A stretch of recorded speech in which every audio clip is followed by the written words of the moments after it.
দ্বিতীয় দিনা অব্যাহত আছে ভোট গণনা প্ৰক্ৰিয়া ৰঙিয়া সমজিলা কাৰ্যালয়ত যোৱাকালি ৰাতিপুৱাৰে পৰা বৰ্তমানে অব্যাহত আছে ভোট গ্ৰহণ প্ৰক্ৰিয়া কোনোবা এটা চেণ্টাৰত যদি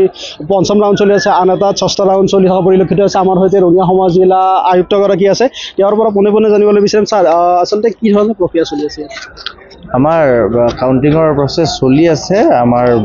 যেহেতু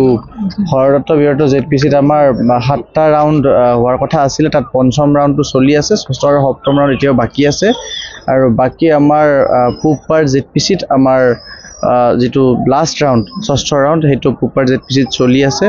বৰিগক জেডপিচিত আমাৰ পঞ্চম ৰাউণ্ড চলি আছে তাৰ পিছত আৰু এটা ৰাউণ্ড বাকী থাকিব আৰু পাণ্ডুৰিত অকমান অক্সিলাৰি পিএছ আছিল তাত চতুৰ্থ ৰাউণ্ডটো চলি আছে তাৰ পিছত আমাৰ পঞ্চম ৰাউণ্ডটো প্ৰায় মানে এতিয়া নতুনকৈ বেলট বক্সখিনি দিছে গতিকে তাত আৰু দুটা ৰাউণ্ড বাকী আছে পাণ্ডুৰি জেডপিচিত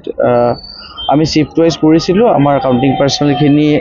এনেকুৱা ধৰণে আমি যিহেতু এৰেঞ্জ কৰিছিলোঁ শিফট ৱাইজ গতিকে বিশেষ অসুবিধা হোৱা নাই আৰু আশা কৰিছোঁ এনাদাৰ 3-4 ঘণ্টাৰ ভিতৰত হয়তো গোটেইখিনি জেডপিচিৰ আমাৰ ৰিজাল্ট আৰু তাৰ লগতে আঞ্চলিক পঞ্চায়ত বা গাঁও বা পঞ্চায়তৰ যিবিলাক ৱাৰ্ড তাৰ ৰিজাল্টসমূহ আমি প্ৰায় আৰু 3-4 ঘণ্টাৰ ভিতৰত আমি আগে দিবলৈ সক্ষম হ'ম প্ৰমাণ পত্ৰখিনি আমি যিহেতু এতিয়া কাউণ্টিং প্ৰচেছ চলি আছে আমি ভাবিছোঁ যে প্ৰমাণ পত্ৰখিনি কাইলৈ আমাৰ কেণ্ডিডেটসকলে বা তেওঁলোকৰ কোনোবা ইলেকশ্যন এজেণ্ট তেওঁলোকে লৈ যাব পাৰিব আমাৰ অফিচৰ পৰা আবেলিলৈকে তেওঁলোকে লৈ যাব পাৰিব দিনৰ সময়খিনি আমি হয়তো প্ৰমাণ পত্ৰখিনি প্ৰিপাৰেশ্যন কৰিবৰ কাৰণে আমি লওঁ কিছুমান এপ্লিকেশ্যন আহিছে আমাৰ ৰিকাউণ্টৰ কাৰণে বহুতে এপ্লাই কৰিছে ৰিকাউণ্টৰ অবজাৰ্ভাৰ ছাৰ আহি আছে অবজাৰ্ভাৰ ছাৰৰ লগত আলোচনা কৰি যদি ক'ৰবাত তেনেকুৱা ধৰণৰ যদি খুব দৰকাৰ হয় বুলি ভাবোঁ য'ত মাৰ্জিনটোৰ বহুত মানে এটা হেৰি কম তো তাতে আমি হয়তো ৰিকাউণ্টিঙৰ কাৰণে আমি যাব পাৰোঁ কিন্তু সেইটো আমি অকণমান ডিছকাশ্যনৰ পিছতহে গম পাম আৰু গোটেইখিনি কিছুমান আমাৰ ৱাৰ্ডত আহিছে যে আমাৰ দুটা ভোটৰ ব্যৱধানত জয় হৈছে তেনেকুৱা ধৰণৰ আমাৰ ৰিকাউণ্টিং বিচাৰিছে কিছুমানত 4টা ভোটৰ ব্যৱধানত জয় হৈছে মানে ৰিকাউণ্টিং বিচাৰিছে আৰু 2 নম্বৰ বহুখিনি আমাৰ বেলট পেপাৰ ৰিজেকশ্যনটো আহে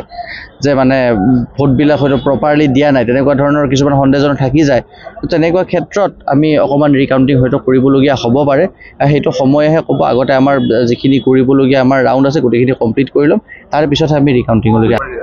সেইটো তেওঁলোকৰ যদি প্ৰপাৰ কিবা জাষ্টিফিকেশ্যন থাকে গ্ৰাউণ্ড যদি থাকে ৰিকাউণ্টিঙৰ কাৰণে যে এইটো গ্ৰাউণ্ডৰ বেচিছত আমি এপিল কৰিব বিচাৰিছোঁ আমাক ৰিকাউণ্টিং লাগে আমি প্ৰক্ৰিয়াত ইমান ধৰণে কনভিন্স হ'ব পৰা নাই তেতিয়া আমি ৰিকাউণ্টিঙৰ কথা ভাবিব পাৰোঁ হয় আচলতে যি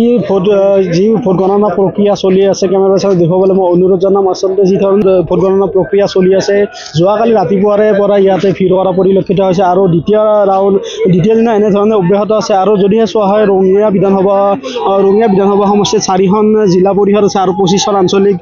আঞ্চলিক পঞ্চায়ত ভোট গণনা প্ৰক্ৰিয়া চলি আছে আৰু ঠায়ে ঠায়ে পঞ্চম আৰু ষষ্ঠ ৰাউণ্ড চলি থকা পৰিলক্ষিত হৈছে আৰু পাণ্ডুৰি জিলা পৰিষদত বিজেপিৰ নিপন ভূঞা 6,700 ভোটত আগবাঢ়ি থকা পৰিলক্ষিত হৈছে আৰু তাৰ পিছত হৰদত্ত বিৰত জিলা পৰিষদৰ বিজেপি প্ৰাৰ্থী মনালিছা কলিতাই 5,100 ভোটত আগবাঢ়ি আছে আৰু পূবপাৰ জিলা পৰিষদত বিজেপি প্ৰাৰ্থী কুমুদ কাকতি 7,410টা ভোটত আগবাঢ়ি আছে তাৰপিছত যি শেষত আছে বৰিগক জিলা পৰিষদত বিজেপিৰ প্ৰাৰ্থী গীতিকা দাসে 7,500 ভোটত আগবাঢ়ি থকা পৰিলক্ষিত আছে আৰু কংগ্ৰেছ দলে এতিয়ালৈকে 3খন আঞ্চলিক পঞ্চায়ত দখল কৰা পৰিলক্ষিত আছে আৰু ৰাতিপুৱাৰে পৰা এনেধৰণে বহু লোকে ভিৰ কৰিছে তেওঁলোকে আনন্দ উল্লাস কৰিছে তেওঁলোকৰ মনৰ পচন্দৰ যিগৰাকী প্ৰাৰ্থী আছে জয়ী হোৱাৰ আশা তেওঁলোকে ওলাই আহিছে আৰু যোৱাকালি ৰাতিপুৱাৰে পৰা এনেধৰণে ভিৰ কৰা পৰিলক্ষিত হৈছে কোনোবাই যদি ঘৰত গৈছিল ৰাতিপুৱাতে পুৱতি নিশা তেওঁলোকে আহি পুনৰ এই স্থানত ভিৰ কৰা পৰিলক্ষিত আছে আৰু বহু লোকে ইয়াতে এনেধৰণে যোৱাকালিৰে পৰা ভিৰ কৰা পৰিলক্ষিত আছে আমাৰ কিছু সংখ্যক ইয়াতে মহিলা আছে বাইদেউ আপোনালোকে কেতিয়া আহিছে আমি যোৱাকালিৰ পৰাই আছো ইয়াতে আছে আমাৰ বনগাঁও ভালে ৰিজাল্ট ভাল আহিছে ভাল লাগিছে যিমানখিনি ক'ৰ পৰা আহিছে আমি ধুইৰ পৰা আহিছোঁ মানে কালি ৰাতি 9 বজাৰ পৰা আমি ইয়াতে অপেক্ষা কৰি আছোঁ ইয়াতে আছোঁ আমি নিশা উজাগৰি আছোঁ আমাৰ আগবাঢ়িছে বাৰু এতিয়া দিনৰ 10 বাজিবৰ হ'লে বাজে আমাৰ মানে এতিয়া মানে কাউণ্টিং আৰম্ভ হ'ব বাইদেউ ক'ৰ পৰা আহিছে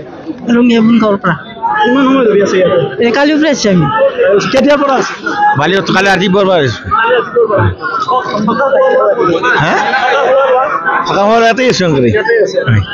সকলোৱে এনেধৰণে যোৱাকালি ৰাতিপুৱা 7 বজাৰে পৰা ইয়াতে ভিৰ কৰা পৰিলক্ষিত হৈছে আৰু সমাজিলা এগৰাকী পাৰ্টি এগৰাকী কেণ্ডিডেট আছে তেওঁ বিজয়ী হৈছে আপুনি কোন দলৰ পৰা জয়ী হৈছে মই নিৰ্দলীয় আছিলোঁ মই 115 নং গোৰকা হাটগাঁও গাঁও পঞ্চায়তৰ 6 নং সমষ্টিৰ পৰা মানে প্ৰতিদ্বন্দ্বিতা আগবঢ়াইছিলোঁ কিমান ভোটত জয়ী হৈছে মই 90টা ভোটত মানে জয়ী হৈছোঁ এতিয়া কোনোবা দলত যাব নে নিৰ্দলীয় দল মানে আচলতে আমিতো অৰিজিনেলি বিজেপি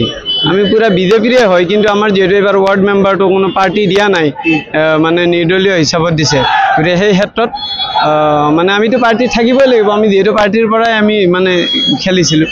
হয় এনেধৰণে নিৰ্দলীয় প্ৰাৰ্থীসকলে যিসকলে জয়ী হৈছে তেওঁলোকে কোনোৱে অন্য দলত যোগদান কৰিব বুলি তেওঁলোকে জানিবলৈ দিছে আৰু কেমেৰা পাৰ্চন দেখুৱাবলৈ অনুৰোধ জনাম তেওঁ জয়ী হৈ অহাৰ পিছতে ইয়াতে আনন্দ ফূৰ্তি কৰিছে তেওঁলোকে বিভিন্ন শ্লোগান দিছে আনন্দ উল্লাস কৰিছে আৰু এনেধৰণে ইয়াতে অব্যাহত আছে যি ভোট গণনা প্ৰক্ৰিয়া আৰু হয়তো কেইঘণ্টামানৰ পিছতে হয়তো ইয়াতে সম্পূৰ্ণ ৰিজাল্ট আহিব লগতে আৰু এটা কথা উল্লেখ কৰিব লাগিব যে কেইবাটাও স্থানত যি আঞ্চলিক পঞ্চায়তে হওক অথবা যি গাঁও পঞ্চায়তৰ ৱাৰ্ড মেম্বাৰৰ যি প্ৰক্ৰিয়া আচলতে তাতে ৰিকাউণ্টিং হোৱাৰ সম্ভাৱনা আছে কম ভোটৰ মাৰ্জিনত তেওঁলোকে বিজয়ী হৈছে আৰু তেওঁলোকে অভিযোগ কৰাৰ পিছত ৰিকাউণ্টিং হোৱাৰ সম্ভাৱনা আছে আৰু বৰ্তমানে এই ধৰণে ভোট গণনা প্ৰক্ৰিয়া অব্যাহত আছে